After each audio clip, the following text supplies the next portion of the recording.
On the low, I don't talk a lot. You talk more shit than the beauty shop. We can get it poppin' like the parking lot. We can get it poppin' like the parking lot. What up, people? How you feel? How you feel? You know what it is. It's your girl, Miss Phenom. And it's your girl, Bonnie Stone. And you are tuned into Question the Culture. Yo, we just coming off a hard time. I know you was feeling us from that last episode. And now we back to business as usual. We're gonna do it how we always start this off. So I hope you got your poisons and your pleasure and come in and join the ride. All right? And we gonna start it off with, you already know, our honorable mentions. And first off, we got R&B singer Toni Braxton, who stepped into the Versus room and said that if she's in a battle, either Mariah or Mary should be her opponents. Apparently not everyone agreed. B Stone, how you feel about that? You think Toni Braxton measures up with these divas? No, she didn't last long enough, but don't get it twisted. Toni Braxton was the shit when she was the shit. Who do you think Toni should go against if you had to pick one? I don't know, Monifa or some shit. You know what I'm saying? Do you really wanna touch? Do you really wanna kiss me tonight? Alright, we still got some of last Friday in this. Alright, but no, seriously, moving along. So de Blasio, he is looking to possibly nix on-site learning amidst the climbing factor of COVID in NYC as it hit a positive rate of 3.25 this week, which hasn't happened in a few months. And this is, I've spoken to some parents and they are struggling at home with their child. But at the same time, I'm like, don't send your child out there when, anything can happen. What you think? I know you a mom. Would you be willing, because of the struggles of virtual learning, to I think parents need to let the teachers do their job. And if the teachers can't help them, then neither can you. You didn't sign up to be a teacher. Put the shit back on the teachers. Do your job. I think parents are getting way too worked up and they're like, oh, my kid this, my kid is that. But what a lot of parents need to understand is everybody's going through it. So the accountability is not going to be, so much in your face like that. When you got like a 2-year-old, 5-year-old, 7-year-old, is it the same as when you got like a 13? You feel? I think so. All I'm saying is, again, let the teachers do their job. If you were in a classroom, the teachers would have to do their job. You should be teaching your kids other stuff, how to cook, how to sew, how to fix a carburetor. You know what I mean? Now's the real time to figure out the real things that matter and the real things that we're supposed to be teaching our kids. And you got to be a damn fool if you're getting stressed out trying to teach some kids on a fucking computer. And I stand by that. I was about to say, that's the risque, and I'm airing that comment. Said what I said. Said what I said. Now, we gonna round it off with our man's Michael B. Jordan, who's partnered with Lift Up, which is a charitable organization with Lyft, to provide free rides for people of color in NY and LA and to recent college grads. The free transportation will be rides for employment-related destinations, interviews, mentorship events, internships, and career counseling. He feels like reliable transportation is often taken for granted, and it's a critical role in arriving on time to an interview and every workday after. And let me tell you something, I can count a lot of times when I was running late trying to hit that public transportation to get to an interview. No matter how early you try to leave, sometimes it happens. And so I think that's dope, because that is often overlooked, how to get there. People who are trying to apply for jobs and don't even have the money to pay for transportation to get to jobs, like, that's real shit. You know? So shout out to Michael B. Jordan and LeBron James all over the place. He's also partnered with Lyft to give thousands of teens free access to bikes. So, salute to y'all that's continuing to do things within the community, whether it's on top or under the radar. We salute you. We appreciate you. And parents, take some of that wine so y'all ain't tripping while y'all virtual teaching. X. Stone, that's all I got for the honorable. Cool. So Phenom, can I bring us to our question of the day? That's what I've been waiting for. All right, so you know that the elections are coming up. And I mean, either way, it's like totally crazy.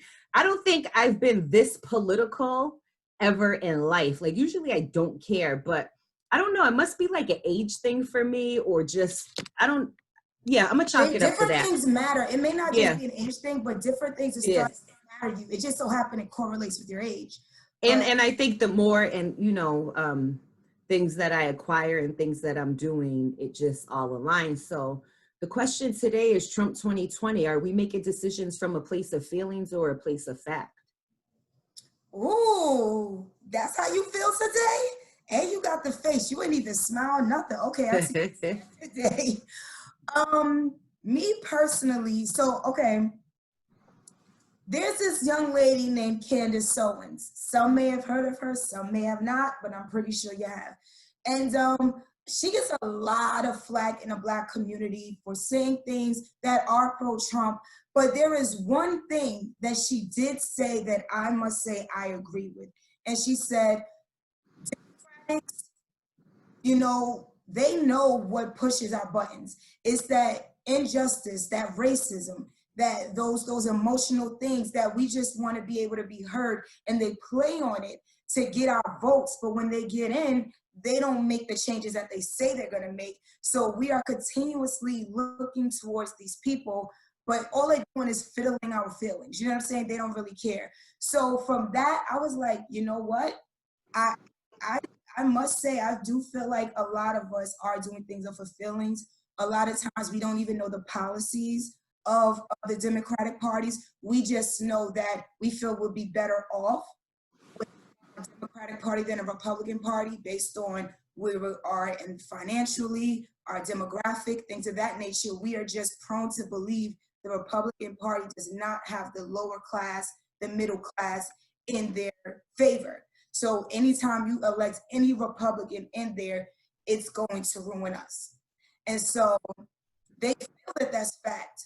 But if you don't have any real concrete evidence, you know, then it does come off a failing. And I feel like we do have a 60-40 play in politics of failing.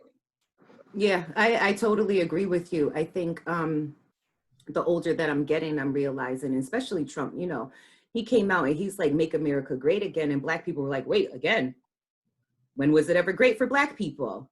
You know what I mean? And that was the narrative. I think he stirred up a lot of racist white people and white supremacists with some of the things that he was saying about the borders. And I don't think he meant it that way, but they took it that way. So when he said, we're going to build a wall and we don't want the rapist in here and shit like that, it was like, okay, but I get it. Because you know what? There's a lot of illegal immigrants that are taking jobs because they're getting paid under the table.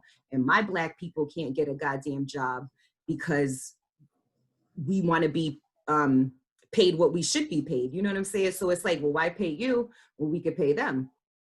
Another thing is I find myself having conversations with people about Trump, and listen, don't get me wrong. The guy's an asshole. He spews it. He's not the doesn't have the greatest vocabulary. However, when you look past all of that kind of stuff, it's like, okay, well, tell me what policies that you didn't agree with, because I'm all for getting nonviolent offenders out of jail, because a lot of our Black men are nonviolent offenders. And why are they in there for 20, 30 years for doing some shit that didn't, quote unquote, nobody's life was ruined per se? You know what I'm trying to say? It's like they have a chance to get rehabilitated. So I rock with that. I rock with school choice. I don't think that my child should have to go to the school that I necessarily live in, because once upon a time I was living in a community that was unsavory, and I don't want her socializing with y'all kids. She's not at that level. You know what I'm saying? So I believe in things. I agree with shit like that, you know, and now he has this thing where he says $500 billion to Black. Listen, I don't have any choice but to believe him, because what the man said he was going to do, he funded the HBC, Historical Black Colleges and Universities. That money was a lot of money coming in. I just don't want to rock with Democrats, because all of my life I was told to be a Democrat. And then we don't have the information behind them. And it's kind of like, oh, well, what do Democrats do? Oh, well, let me get back to you. Because that's the answer that I keep fucking hearing. I'm tired of hearing that answer, that you're going to get back to me. Don't get back to me. Stop talking and you don't have your facts. So that's just where I'm at with it. But you know how we do. Let's get that third opinion. Well, then let's do it, baby. Who we got on the Third Opinion board to come check out, talk with us today? Because I feel like it might be a little bit of a sizzle fest today. Okay? Yeah. How y'all doing tonight? Thank you for coming on Question the Culture. DePoetress, it's nice to have you back. My pleasure. Yep. Shout out to Troy Glover. How are you tonight? I am awesome. How are you tonight? I can't complain. It's a beautiful night. How's everyone, actually? Yes. So we were having a discussion prior to you guys coming on. You know how the show goes. We always question the culture. So tonight's question is Trump 2020. Are we making decisions from a place of feelings or facts? So the floor is yours. Who wants to go first? I'm just gonna say it. Okay. It's not me personally, but others that look like me. Apparently, it's all about the feelings. Because when I try to ask for facts, I can't get any answers. Can't get none. What answers are you looking for? What questions are you asking? I'm asking questions like, okay, so tell me one lie that Trump has told. Yeah. Oh my God. That's my favorite question right there. I'll wait. So tell me what racist statements he's made. Yeah. I'll wait. Tell me what checks he hasn't cashed. I'll wait. Because everything he said he was going to do, I'm sorry. So you think him... I don't think. Okay. No. Yeah, you think. I'm asking. No, I know. Go ahead. No, yeah. Wait till I get the question out. So you think him talking about like Africa or where they're lower class and him saying that basically that's the landmine, that's the landfill, that's the garbage, they're really useless. Him grouping that's as the president, you don't think that's detrimental to the country? Not at all. He's supposed to represent. I think that people, when people only take information based on what they're hearing and they don't look at the full scope of information that's involved, his comment was definitely appropriate. And I know which one you're talking about. He said that Haiti was a shithole country. He wasn't referring to Haiti. He wasn't referring to the Haitians. He was referring to the Clintons, who actually... No, I don't know what he's referring to because he didn't make it... No, this is what I'm saying. When you do your research... You're assuming, do you have a fact that he said that? I am speak... I don't think, Phenom. I only speak what I know. What I'm asking you is, where did you get that was his reference of he was speaking on the Clintons, not specifically what he said, to take it at face value that he said this, so he meant that? Was there a write-up where he said, let me clarify myself, what I meant to say was I was referring to this? Or are you doing context clues based on what you think? I'm looking at the news, and there was certain content that was shared in the news that was relevant to what contributions weren't given to Haiti and who was responsible for that, as well as there were people who were in Haiti talking about how upset they were with the lack of investment that they made, considering all the millions of dollars that they had received on behalf of Haiti. The Clintons did not do what they said they were going to do. And so therefore, when Trump was referencing Haiti being a shithole, it's because the money that was supposed to be invested into making that place a better place, right, to improving it, because of all of the things that happened there. I've never heard a comment about Africa. I have heard Haiti. I've heard Haiti too.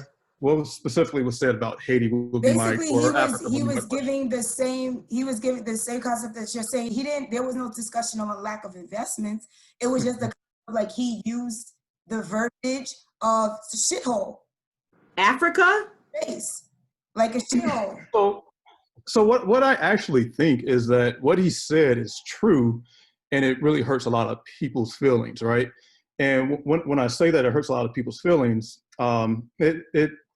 we're just so used to having a leader or someone that appears to be concerned or concerned about their character and what they say, and that's fine. Like, that's just what we're used to. But now that now that we have someone that will really, and I that's what I want, right? Whether it's right or wrong, it makes me feel bad. I want someone that's going to, like, give it to me raw, true. so that way I have an informed opinion. Absolutely. Because in the political world, with everything, we have to be correct about this. We have to be careful when we say that, and it's leading us down a path of untruth, disbelief, where feelings are more important than what actually matters. Okay, so when he makes comments like about global warming and his response is, it'll get cool again. How do you feel about the level of understanding that your president has on the severity of what's going on in the climate and the effect it really does have on the planet? And his response is very dismissive, like, it'll get cool again, which is kind of referring to the weather and not global warming per se. So I'm just like, when these things are made, when these comments are made, if you keep hearing comments made in that essence, when you hear him refer to Black protesters in a very aggressive manner, and then the same type of protesters who actually will wear their hate on their sleeve of KKK, they're good people. There's never really That's false. That's the media. That's the media. No, That's I listened to what he said. He said there's good people on both sides. He did. And that's true. And that was But then when it came down to it, he refused to put any names on those people ever. But he put the names of the thugs and the this and the that. Like, if you're gonna give it to us, if you wanna say good on both sides, that's fine. But when you start wanting to put the names on people, then put those same names on both sides too. Because now you're playing a dangerous game. You wanna say both parties are cool, but only one party is gonna get the negative feedback when I do decide to speak on it. And who were the negative people? The people, the looters, the protesters, anybody that was doing anything when any of these events happened, whether it was the George Floyd, the Breonna Taylors, and he was saying that these people were thugs or whatever. But it's interesting because I'm saying the other side, when they're doing what they're doing, we're not labeling them. We're not making the country feel afraid of them by putting certain verbiage on them. Because when you start putting names on people, and people, you already know how this country is set up. They're gonna associate a name with a color when they're talking. So every time you talk to that other side, it's never using any of those negative terminologies. But anytime you choose to have a negative connotation, it does have to happen to be someone of color and minority. And I pick up on that. I see that. So this is what I have to say to that. If it might just take a couple minutes, but when we talk about the media, right, where do we get our information from? It's not because we're personally there with Donald Trump, interviewing him. Like, those things don't happen, right? So we get our information through the media. The media definitely, if they hate Donald Trump, they are going to frame him in a certain way. Fox News does the same thing with Joe Biden. They frame him as having dementia and slow, right? So I see it on both sides, right? So I mean, I have to keep it real on both sides. Media. Yeah, I watch both just for the kicks of it. Yeah, they're going to frame people that way, right? So when it comes to Donald Trump, how are they framing him? That's my question. And my answer is that Donald Trump is framed as a quote unquote racist. And that did not start until 2016. And I got duped into it when I heard the both or good people on both sides argument. However, maybe 15, 20 seconds later, he immediately corrected what he said. Not even clarify, shall I say. And he said, and I'm not talking about the neo-Nazis and the white nationalists, because they should be condemned totally. And I've seen multiple interviews where Donald Trump has been asked time and time again to denounce white supremacists and David Duke. And time again, he's done it. And it's just got to a point now to where he's like, I'm done talking about it, because, you know, the media is not giving me a fair shake. So that's one thing. And then you said something about the global warming. Yeah. So the global warming thing, again, the media, right? There's two sides. There are scientists that say, yeah, we're in danger. But there are a whole slew of scientists that say, you know what? This is just the normal cycle of how the Earth temperature goes up and down and fluctuates. And there's a group of scientists, and I can't think off the top of my head, but right now, the polar ice caps in Mars apparently are melting, and they're not affected by, you know, the CO2 emissions that we put out here on Earth. So what other variables are affecting how global warming is here on Earth? Could it be the sun is putting out more energy? Like those are things that we're not talking about, and it's all a political scheme, if you ask me. Okay. And I don't know if you watched things recently, but recently where I gained more appreciation for the way that he communicates is because he said, I'm talking to Black people. I'm doing this for Black people. He specified what his plans were for Black people, you know, and I'm inclined to believe those things because so far everything that he said he was going to focus on, he seems to have done, and then some. And so, you know, what happens is, just to tap onto Troy when he's talking about, you know, the media, what the things are that they don't show. They don't show the investments in human trafficking and child trafficking. They don't show the millions and millions of dollars spent in that vein. You know, they're not showing anything positive that he's doing. You know, what kind of coverage did it get when he was talking to Black folks about how he plans on taking care of us, you know, and helping us take care of ourselves even bigger, you know, giving us the hand up, right? How come nobody knows about what he's done for HBCUs? You know, how come nobody's talking about, you know, school of choice? Since when was that stuff not important to people that look like us, that come from an inner city? You know, but they're so tuned out because for some reason, you know, and even when you know people who don't even watch television, because they're always out, you know, they're always out in the streets doing their business, you know, we know. And yet if you ask them a question about who you voted for, you're thinking about voting, oh, definitely not voting for Trump. You know, why? Based on what? You know, So do you and know I could anything? respect anyone who has a response for that, you know, but the fact that so many people have proven to me that they just can't say anything outside of how they feel, it makes it really hard for me to let any other outside opinion penetrate. And I'm open because I wasn't always, you know, this way. I'm a registered Democrat, Right. you know, so I wasn't always this way, but I'm looking at my pockets lately, and I'm looking at how much prescriptions cost lately, and I'm looking at how much I'm getting back to Texas lately, you know, just the things that my hands are on, you know, and the experience that I've had. And if I look at that, what can I attribute it to? Do you know anything about Biden's policies or what he has any ideas on implementing? Do you know anything about his plans? Yes, I have. Okay, what did you hear and how do you feel about it? Trump. No. I'm not referring As far as Obamacare? Have you heard anything about what his plans are and what he plans to do within, you know, the community during his presidential run, policies that he's looking to implement? Do you know anything about that regarding Biden? Are any of those things part of your process when you decided to get to Trump?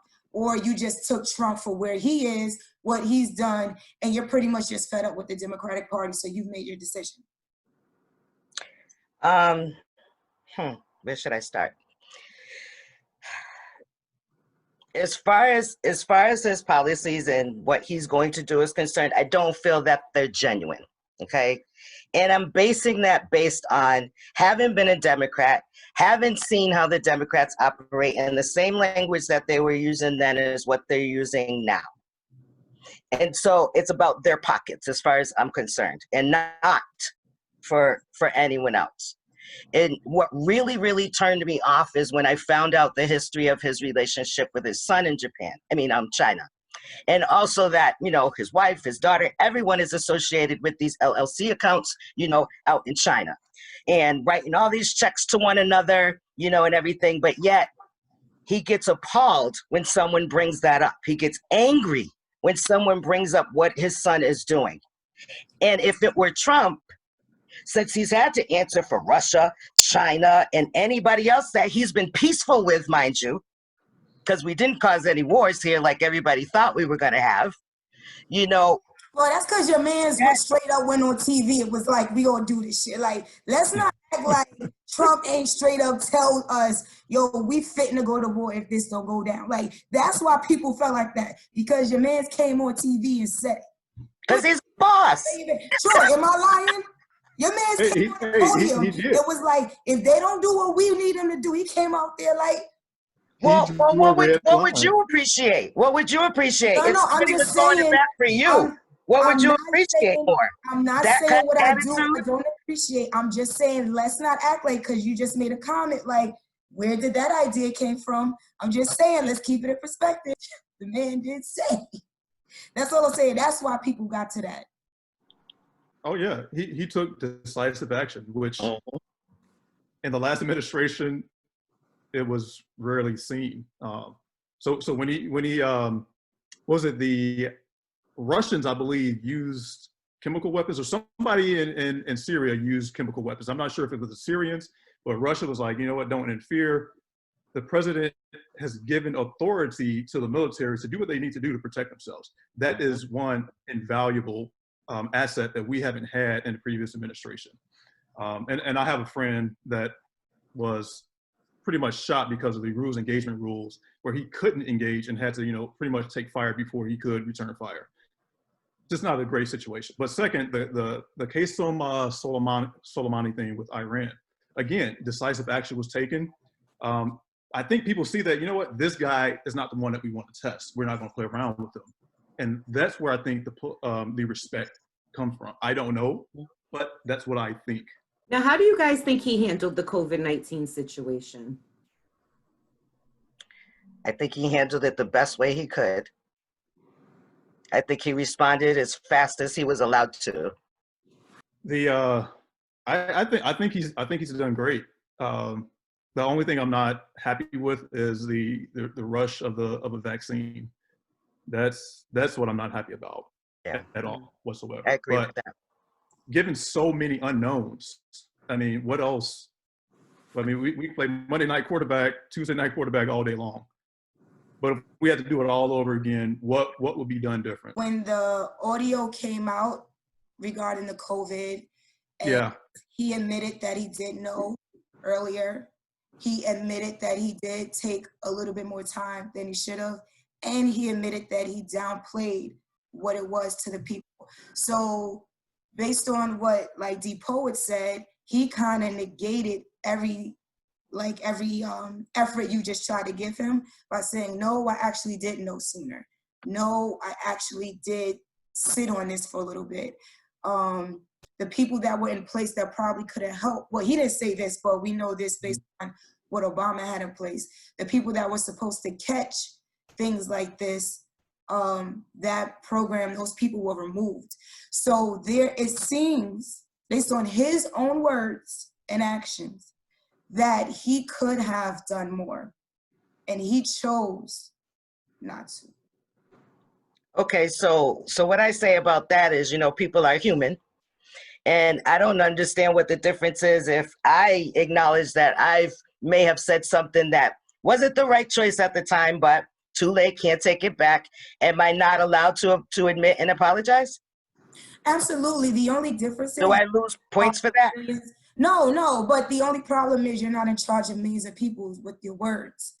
Well, how many lives could you have saved if you chose to do what the people were trying to, you know, advise you on? Those what your advisors are for. So that's what I'm saying. There's some, I get what you're saying about the policies, but is he more detrimental in the long game than the short game? The short game is the HBCUs, dope.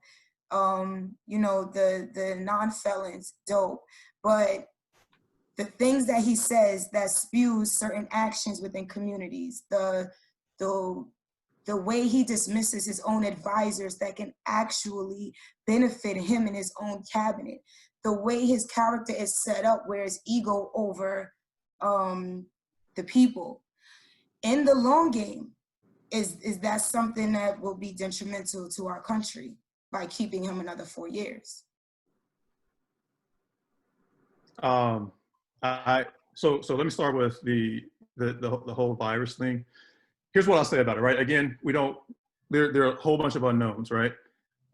Did he come out and say what he said? I guess so. Like, did I truly even hear it? I read something about it, but I'm like, all right, I just know it's political. And here's what I'm a comparer to this, right? I like to compare things. So I compare it to 2012 and the swine flu, right? Were we panicked back then? Absolutely not. But we how many deaths from the swine flu? I forget, but I know it dwarfs what the official CDC numbers are right now for coronavirus. But nobody panicked back then, even though we were losing, hundreds of thousands of people, right? So what do we, and also people actually did panic. Like, people were going out buying like toilet paper. I mean, you couldn't find any. Do we want someone that's going to calm us down? I would say yes, but we also want to know the truth at the same time, and just, let us make our own decisions. That's where I go with that. I think people need comfort. For me, I don't. I just need information, and I could decide what I want to. But I think a large portion of people need comfort, and that's where he fails with people, because he's not telling people what they want to hear. Ms. Phenom, I totally agree with you in that part of it, where people do need that comfort for a person who's supposed to be leading the country. Again, but here we go. That's where it goes back to feelings. I don't need that feeling, me per se. So it's a slippery slope. It's going to be really interesting. And it surprises me because, in my walk, I thought of us as being pretty thick-skinned individuals. And it's really funny to me how sensitive, folks are being to these things, to these comments. It's kind of just like, whoa, we've heard worse. We've heard and experienced a whole lot worse. Now, I don't know. I'm 50. I don't know, if within your walk, you've experienced some of the things that I have, or seen some of the history that I've seen, but we've had pretty thick skin. And if we didn't, we wouldn't have progressed as far as we've progressed. Our confidence just with the absence. I think the issue here is not what's being said, it's who's saying it. When it's someone who people are looking at as the man with all the power, he's spewing these comments who, like you said, the people are dealing with feelings, because it's not just the people of color with feelings, white folks have feelings. So when he speaks his unfilteredness, they're translating it with their feelings. And then you have the racists who decide to come out and of course, and they overpowered his whole damn campaign, and now everybody don't want to hear nothing that man got to say. So thank you, white supremacists. So this is why it goes back to the concept of the long game. Be able to be conscientious on how you're delivering that information, because people are going to translate it according to what their perception of the world is. So you need to be clear and concise and not leave all these gray areas, because Black folks aren't the only ones that's dealing in emotions. White people are too. You got people that's over here comparing wearing masks to George Floyd because they said they can't breathe. So now they over here storming Washington. Really? Really? You know what I'm saying? And that's because there's a level of entitlement that rose by it being flamed by him not being that clear. Yeah, you guys have great points, and I get it. He don't gotta coddle me. He don't gotta comfort me. When he was talking about war and money, he know how to get that vocab together. You know what I'm saying? The reason why Donald Trump is in office is because he went against the culture. He went against the culture of popular political correctness opinion, right? So by him saying stuff that, like, oh man, you're not supposed to say it, people are like, thank God, right? Yes, it hurts some people's feelings, but there are some people that are like, oh my God, like it's such a relief to hear somebody like speak the truth. And a significant portion of the country is satisfied and happy with it. Could he say some things a little bit nicer? Absolutely he could, right? But again, to me, that's when you say things just to be nice, that's slightly being dishonest.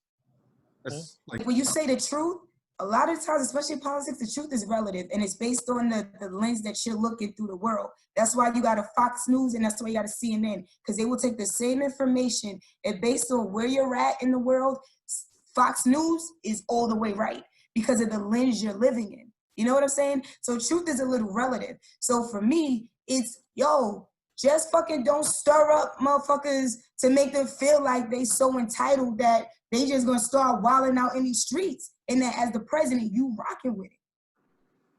That's all I'm saying. I like it. Let that boat rock, baby. Because you know why?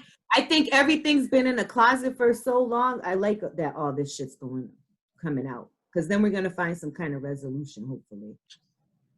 And I don't think I addressed something that you said earlier about Joe Biden's policies. So when it comes to Joe Biden's policies, they're no different really than Obama's. And I've looked at them. But the fact of the matter is that subjectively, right? When I say subjectively, this is just like how I feel. When it comes to taxes, and I think every single person should be, paying a fair share, right? I think every single person should have health care. Like, that would be great. That would be awesome. But there's an objective reasoning that's behind all of that.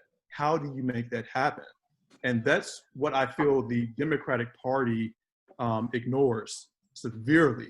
Like, you have to address how these things are going to be funded. And there's a cost. And that's why America is such a great country where you have so many opportunities, why people are coming here. Because you go up in Canada, you want, a knee surgery that you might need. Well, the Canadian government tells you when you can have that surgery because it's, social medicine. And if you have cancer, they might tell you when you can begin your treatments. So that's why they come here, because they have access to it sooner. So there's, a give and take. Like, which one do we really want? Do we want the social medicine, or do we want, where you have to work for it, but it's available? Either way you go, people are just tired, so, and people afraid. They're afraid, they need comfort, they want answers, they want solutions, and it's definitely an ugly climate, but I do think it's very necessary. So again, like I was telling Miss Phenom before you guys came on, I said, I don't know who, I might not even vote. Like, I might just keep it my state and local election because, it's such a shit show out there. And we're fortunate enough to live in the Commonwealth that some of these rules just, it doesn't really affect us like it affects the rest of the nation. Is that fair? Because like 7, 8, 9, 10 years ago, we're looking at the Diddy's, the entertainment industry, those that's looking a little Black Republican-ish because of their status. And so because of where they're at, they kind of forget the commoners per se. I don't care about commoners. See, that's what people don't realize about. I only care about me and mine. You know what I'm saying? So I go based upon what's best for me when I make these decisions in voting. I really don't care about other people. And I know it's a shitty thing to say, but sorry. And I feel like we always talk about us uniting as a, we always say, let's unite as a Black folk, let's do stuff. We're supposed to build empires together, entrepreneur. But then when it comes down to decisions that affect us, then we say, nah, I don't care about. No, because this is the misconception. How are we ever gonna because I only want to hang around people who are like-minded. So if you're gonna go out there and get it like I get it, then I'm gonna rock with you. But if you're gonna sit there and not get it how I get it, then I just don't care. And I want Black people to unite, but I want us to all be doing the same things to elevate. And if you're not, you're not. And that's why I say I only care about me and mine. And when I say me and mine, it's me and my like-minded people.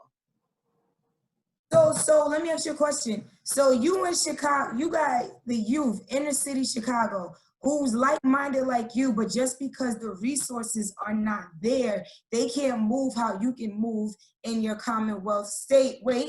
In your state. And your vote, if you were thinking in the collective, could help that inner city community. But because somebody could be like-minded, but if they're not in your space, in your section, in your level, you're not going to see that, because when you're looking at like-minded, you may only be looking at who's here with you. Now who's hidden under the coal, who hasn't been dusted off so you can see the diamond. But the people that forget that their vote will also affect the people that may want to be like-minded but just don't have the resources to move like that, they get affected by you not caring about that part of the vote. I'm sure they do. It's a cold world. Oh, okay. You know how I roll. I say you can give Black folks all of the resources in the world right now. But with the family structure, the way that it is, you're unlikely, I'm not saying that you won't, but you're unlikely to see change. And I base that based on the early 1900s, when Black people had very little resources, but we weren't killing each other. We weren't begging people for this, that, and the third. Our communities actually began to outpace white communities all the way up and through 1960s. Like, hey, what happened? How are we not killing each other when we were facing real discrimination and when we had less resources? Why were we doing so good back then versus right now? Compare 100 years ago to today. Drugs. Fatherless homes. Stems from what? Fatherless homes. Oh, Yeah. shit. Hell yeah. Yeah. Data shows that there's more people with their own businesses these days than there has been in years. Mm-hmm. And I think that's something to be said about. We've had to be more resourceful. We've had to be more creative. We had to figure out how to support ourselves, and our family. Okay, so back to Trump 2020, listening to all of this and bringing it as a melting pot. It sounds like you guys think the Trump administration has been a catalyst for all of these things, but you feel there are necessary goods and necessary evils. I am not advocating for either candidate whatsoever. Actually, They're both, they stink. Mm-hmm. I could care who people vote for. My issue is the media. Just don't let them lie to you. Right. Facts. Do your research. Your research. Exactly. Well, I appreciate you both for taking time out to speak with us on Question the Culture. Always a pleasure. And we hope to see you guys back. It was awesome. Or after the election, we just might have to bring y'all both back. No, that's a fact. Yeah.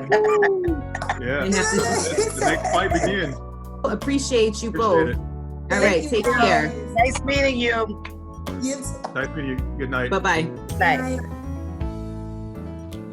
Wow. So that was an interesting conversation. I needed my cup for all that tea that was spillage. Yeah, I'd be a little bit too hardcore sometimes, but I am who I am. Some interesting points of views, and I hope our viewers definitely please drop down below in the comment section and tell us how you feel about this Trump-Biden 2020. Fact or feeling? Yeah, definitely feelings. And it's understandable at this point. People are tired, and whatever you're searching for, I hope you get out of whoever you choose to vote for. That's a fact. Yeah. So anyways, let's move on to our shameless plug. Shameless plug. And tonight, my highlight is a young woman who decided to start her own boutique, and it's called Shanndollsboutique. She's located in Springfield, 143 Main Street, Suite 220, downtown Springfield. Her business hours are Monday, Wednesday, Saturday, 12 to 5 p.m. So go check her out. She has all products, natural organic skincare products, handmade smoke accessories, handmade jewelry and accessories, and she also carries items from other Black businesses. So I love that she's spreading love. So big shout out to Shanndollsboutique, man. That's what's up. And while you over here shouting out Shanndollsboutique, I'm going to shout out Arissa's Boutique. She is located out in Syracuse, New York. And she, too, is a huge advocate for her Black community. And although she specializes in African attire and, also supporting other Black businesses, she uses her space to be a pop-up shop for other vendors to come in. So she's not just a boutique shop, she's a community advocate. And so I definitely wanted to shout her out because you can get some fashions and some education all in the same spot. If you're in Syracuse, New York, you can definitely find her boutique. She has a space, and I'll put the information for you right there. And if not, you can reach her on Facebook, and she can take orders online. And I got a few outfits myself because she has some dope African dresses. So definitely check her out. Yeah, for sure. All right, let's take them out, Fee. All right, people. It's been quite a day. Remember, October 9th is the end of the deadline for registration. And like I told y'all before, you ain't got to decide to vote, but at least have the option to register. You feel me? So until the next time we meet again, you know the motto. The love is free. The trust and loyalty is earned. Protect your energy, people. Hey. Stay ready so I never have to get ready. Every few weeks, got a tendency to get petty. Share friends, I done had plenty. What's love got to do if jealous ones still envy? My circle tight like Ben Wall. Even on IG, still wouldn't friend y'all. When you a big deal, the hate be so real. Some days a hot head, my neck be so chill. Came out the projects, the Ville to be exact.